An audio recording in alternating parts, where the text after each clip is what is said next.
दोस्तों, आज की तारीख हिंदुस्तान के इतिहास में एक काले दिन की तरह लिखी जा चुकी है। आज ही का वो दिन है जिसमें बाबरी मस्जिद को शहीद किया गया। 6 दिसंबर 1952 को 16वीं सदी में बनाई गई बाबरी मस्जिद को कारसेवकों की एक भीड़ ने ढा दिया। इस घटना के बाद देश भर में सांप्रदायिक तनाव बढ़ा।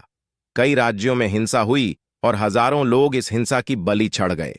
सुप्रीम कोर्ट के फैसले के बाद बाबरी मस्जिद के लिए अयोध्या शहर से 26 किलोमीटर दूर धन्नीपुर गांव में 5 एकड़ जमीन आवंटित की गई थी, जहां मस्जिद का नक्शा स्थानीय प्राधिकरण से पास होना अभी बाकी है।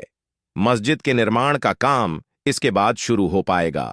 आपके जीवन में कुछ घटनाएं ऐसी होती हैं जिनके आप चश्मदीद गवाह बनते हैं और जो आपके दिलो दिमाग से कभी हटने का नाम नहीं लेती, लगातार हॉन्ट करती रहती हैं। 6 दिसंबर 1952 को दिन दहाड़े अयोध्या में बाबरी मस्जिद का ढाया जाना हमारे जीवन की एक ऐसी ही घटना है जिसके हम और सारे भारतीय खामोश तमाशाई थे। वो घटना आज तक एक फ्लैशबैक की तरह हमारे मन मस्तिष्क में चलती रहती है। 5 दिसंबर की शाम यह बिल्कुल स्पष्ट हो गया था कि राष्ट्रीय स्वयंसेवक संघ द्वारा समर्थित विश्व हिंदू परिषद VHP अगले दिन अयोध्या में 480 साल पुरानी बाबरी मस्जिद को गिराने वाली है। उसके कार्यकर्ता कई दिनों से वहां विध्वंस का पूर्वाभ्यास कर रहे थे और मस्जिद ढहाने के लिए सभी तरह के साजो सामान से लैस थे। 6 दिसंबर की सुबह ठीक 10 बजे अयोध्या में संघ परिवार समर्थक कारसेवक बड़ी तादाद में इकट्ठा होना शुरू हो गए। देश विदेश के सैकड़ों पत्रकारों ने भी बाबरी मस्जिद के सामने एक छत पर खुद को तैनात कर लिया था। कारसेवक धीरे धीरे मस्जिद के पास जमा होने लगे और सुरक्षा घेरे की कंटीली तारों की तरफ बढ़ने लगे। हालांकि संघ परिवार के कुछ निक्करधारी कार्यकर्ताओं ने उन्हें रोकने की कोशिश भी की, लेकिन कुछ ही मिनटों में वहां हंगामा हो गया। कारसेवक मस्जिद में घुसना शुरू हो गए।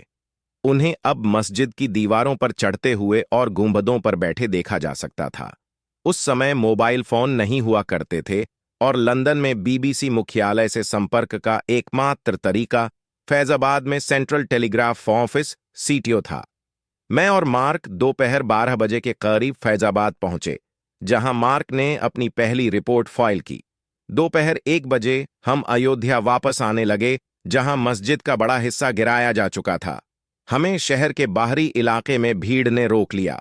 हम फैजाबाद वापस गए और पैरामिलिट्री फोर्स यानी RAF और CRPF के अयोध्या जाने का इंतजार करने लगे, लेकिन उन्मादी भीड़ ने इन अर्धसैनिक बलों को अयोध्या और फैजाबाद के बीच एक रेलवे क्रॉसिंग पर रोक दिया। क्रॉसिंग बंद कर दी गई और रास्ते में जले हुए टायर डाल दिए गए। कितना भी समय गुजर जाए, ऐसा लगता है कि वो सब कुछ अब भी कल ही हुआ था। कुछ ऐसा ही एहसास हो रहा है जब मैं उस 6 दिसंबर रविवार के दिन के बारे में सोचता हूं, जबकि उसे बीते हुए पूरे 30 साल हो चुके हैं। 6 दिसंबर 1952 से एक दिन पहले 5 दिसंबर को विश्व हिंदू परिषद VHP ने बाकायदा घोषणा की थी कि 6 दिसंबर को सिर्फ प्रतीकात्मक कारसेवा होगी। ये निर्देश दिए गए कि समस्त कारसेवक जो कि देश के विभिन्न कोणों से आए थे, वे सुबह सुबह सरयू के तट से 2 मुट्ठी बालू लेकर बाबरी मस्जिद, जिसे विवादित ढांचा कहते थे, के सामने बने एक सीमेंट के चबूतरे पर गिराएंगे और वहां पर जमा साधु संत बसूलियों, एक तरह का धारदार हथौड़ा, से उस चबूतरे पर टुक टुक कार सेवा करेंगे। लेकिन उस ऐलान के 24 घंटे के भीतर वहां जो हुआ वो इसके बिल्कुल उल्टा था। तब हजारों की संख्या में कारसेवकों के समूह ने बाबरी मस्जिद की दीवारों पर गैती, एक तरह का धारदार हथियार, से हमला बोला दिया था। जमीन से ऊपर मस्जिद की दीवारें बहुत मोटी थीं, लगभग 2.5 फीट की। दीवार को पतला करना शायद उनके प्लान का हिस्सा था। इस वजह से उन कारसेवकों ने मोटी दीवार में दोनों तरफ से झीरी काटना शुरू कर दिया। ऐसा लग रहा था कि सब अपने काम में प्रशिक्षित हैं। झीरी काटने के बाद दीवार उस जगह से पतली हो गई। तभी उन्हीं में से कुछ लोग सभी दीवारों में थोड़ी थोड़ी दूरी पर चौड़े चौड़े छेद करने में जुट गए, और जैसे ही छेद कटे, नीचे कुछ लोग रस्सा लेकर तैयार खड़े थे। उन्होंने रस्सा एक छेद से डालकर दूसरे छेद से बाहर की ओर खींचा और मस्जिद का ढांचा नीचे की तरफ खींच दिया। कितना भी समय गुजर जाए, ऐसा लगता है कि वो सब कुछ अब भी कल ही हुआ था।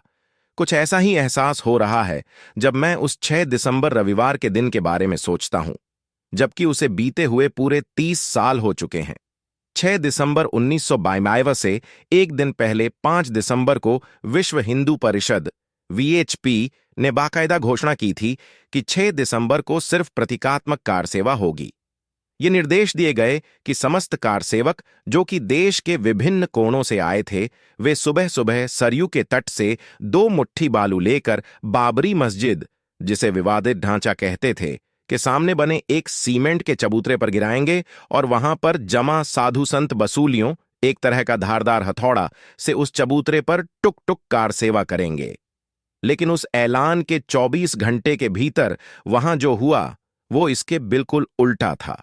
तब हजारों की संख्या में कारसेवकों के समूह ने बाबरी मस्जिद की दीवारों पर गैती, एक तरह का धारदार हथियार, से हमला बोला दिया था। जमीन से ऊपर मस्जिद की दीवारें बहुत मोटी थीं, लगभग 2.5 फीट की। दीवार को पतला करना शायद उनके प्लान का हिस्सा था। इस वजह से उन कारसेवकों ने मोटी दीवार में दोनों तरफ से झीरी काटना शुरू कर दिया। ऐसा लग रहा था कि सब अपने काम में प्रशिक्षित हैं। झीरी काटने के बाद दीवार उस जगह से पतली हो गई। तभी उन्हीं में से कुछ लोग सभी दीवारों में थोड़ी थोड़ी दूरी पर चौड़े चौड़े छेद करने में जुट गए, और जैसे ही छेद कटे, नीचे कुछ लोग रस्सा लेकर तैयार खड़े थे। उन्होंने रस्सा एक छेद से डालकर दूसरे छेद से बाहर की ओर खींचा और मस्जिद का ढांचा नीचे की तरफ खींच दिया। बाबरी मस्जिद एक टीले जैसी ऊंची जगह पर बनी हुई थी। रस्सों के दोनों छोर नीचे लटका दिए गए थे, जहां खड़े हजारों कारसेवकों को कहा गया कि वो उस रस्से को जोर से खींचे। इस तरह पहला गुंबद गिरा। उसी तारीख को दूसरी और तीसरी गुंबद भी इसी तरह ध्वस्त कर दी गई। ये ऐसी घटना थी जिसका किसी को सपने में भी आभास नहीं हो सकता था। सबका मानना था कि मस्जिद पर ऊपर से वार होगा, लेकिन जिसने भी इसको गिराने का प्लान बनाया था, संभवत उसे मालूम था कि ये काम किसी नई तकनीक से ही मुमकिन है। सीबीआई की जांच में मुझसे भी पूछताछ हुई, और जब मैंने उन्हें वीएचपी मीडिया सेंटर पर सुने वार्तालाप को विस्तार से बताया, तब उन लोगों ने उस कॉल को ट्रेस कर लिया और फोन पर बात करने वाले भी पकड़े गए। सीबीआई इसी के सहारे उस नतीजे तक पहुंची कि बाबरी मस्जिद को ढाना एक सोची समझी साजिश थी, और तमाम गवाहों के बीच में मैं बन गया था एक अहम गवाह। इस बार कल्याण सरकार ने ऐलान कर रखा था कि यूपी पुलिस खुद तो गोली नहीं ही चलाएगी, केंद्रीय सुरक्षा बलों और सेना का भी इस्तेमाल नहीं करेगी। इससे कार्यसेवकों का मनोबल 7वें आसमान पर था। उनकी जुबान पर नारा था, अभी नहीं तो कभी नहीं। संघ परिवार के आह्वान पर अयोध्या पहुंचे 2 लाख से अधिक कारसेवक इस बात से उत्तेजित थे कि उनके नेतृत्व ने एक दिन पहले केवल सरयू जल और बालू लाकर सांकेतिक कारसेवा का निर्णय क्यों किया। तब अयोध्या की आबोहवा में कई तरह की खबरें तैर रही थीं। इससे पहले आसपास की कुछ मज़ारें तोड़ी जा चुकी थीं, और अनिष्ट की आशंका से अनेक मुस्लिम परिवार सुरक्षा के लिए बाहर चले गए थे। तनावपूर्ण माहौल के बीच 12:15 बजे से सांकेतिक कार सेवा का मुहूर्त था। अनुशासन कायम रखने के लिए सिर पर पीली पट्टी पहने स्वयंसेवकों की टोली हाथ में लाठी लेकर तैनात थी। करीब 11 बजे भाजपा के बड़े नेता कार सेवा स्थल पर आए। तभी अचानक अफरा तफरी शुरू हो। इस बीच अचानक जोर जोर से जय श्री राम के नारे लगाते सैकड़ों कार सेवकों ने मस्जिद की तरफ धावा बोल दिया। ये लोग गुरिल्ला शैली में लोहे की मजबूत बैरिकेडिंग फांदकर गुंबद पर चढ़ गए तो और जोर से जय श्री राम, हर हर महादेव के नारे लगे। हमारी दाहिनी तरफ मंदिर जन्म स्थान की छत पर बैठे आला अफसर किंकर्तव्य विमूढ़ थे। मस्जिद की सुरक्षा में तैनात पुलिस वाले बंदूकें लटकाए बाहर चले आए। बताते हैं कि सुप्रीम कोर्ट के प्रेक्षक जिला जज तेज शंकर पेट खराब होने के कारण मौके से नदारद थे। हमारे बाएं हाथ की तरफ रामकथा कुंज की छत पर बने मंच से बीजेपी और संघ के बड़े नेताओं की अपीलों का कार सेवकों पर कोई असर नहीं हुआ। इस बीच कुछ कार सेवकों ने टेलीफोन तार तोड़ दिए और पत्रकारों को फोटो खींचने से मना करने लगे। इनकी एक टोली मानस भवन की छत पर आ धमकी, तो मैंने अपना कैमरा एक महिला पत्रकार के बैग में रख दिया। मैं और मार्क टुल्ली खबर प्रसारित करने बाहर दर्शन नगर होते हुए गांवों के रास्ते फैजाबाद केंद्रीय तार घर पहुंचे। लखनऊ में कल्याण सिंह सरकार को बर्खास्त कर राष्ट्रपति शासन लागू हो गया और मस्जिद तोड़ने के लिए अयोध्या में आपराधिक मुकदमा कायम हो गया।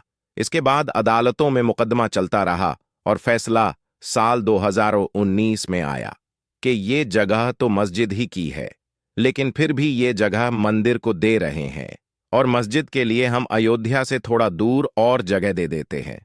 और भारत देश का हर इंसाफ पसंद आदमी ये जानता है कि ये फैसला गलत हुआ है और इस फैसले ने हिंदुस्तान के इंसाफी निजाम को दागदार किया है।